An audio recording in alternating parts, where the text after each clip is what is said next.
বগুড়ায় দিন দিন বেড়ে চলেছে লিচুর চাষ। সবজির পাশাপাশি কৃষকদের মাঝে বাড়ছে বাণিজ্যিকভাবে লিচু চাষের প্রতি আগ্রহ। এবছর বগুড়ায় 30 থেকে 40 হেক্টর জমিতে লিচু চাষ হয়েছে। পরিবারের সদস্যদের চাহিদা মেটাতে বসতবাড়ির আঙিনায় দু একটি লিচুর চারা লাগানো হতো বগুড়ায়, কিন্তু এখন বাণিজ্যিকভাবে লিচু বাগান গড়ে তোলায় উৎসাহী হয়ে উঠছেন বিভিন্ন উপজেলার কৃষকেরা। তারা বলছেন, পোকার আক্রমণ ঠেকানো সহ লিচু উৎপাদনের বিভিন্ন বিষয়ে প্রশিক্ষণ পেলে ফলন আরো বেশি হবে, পাশাপাশি বাড়বে এখানকার লিচুর দাম।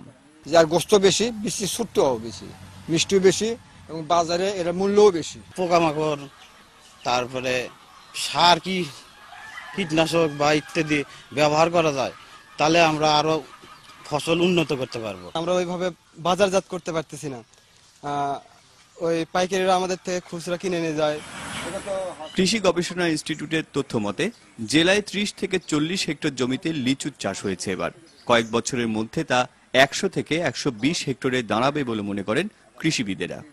আমরা এখানে ইদানিংকালে যে লিচুর যে একদম মুকুলের থেকে শুরু করে কৃষক ভাইদের আমরা বিভিন্ন রকম পরামর্শ দিয়ে আসছি কিভাবে এগুলো তারা মোকাবেলা করবেন।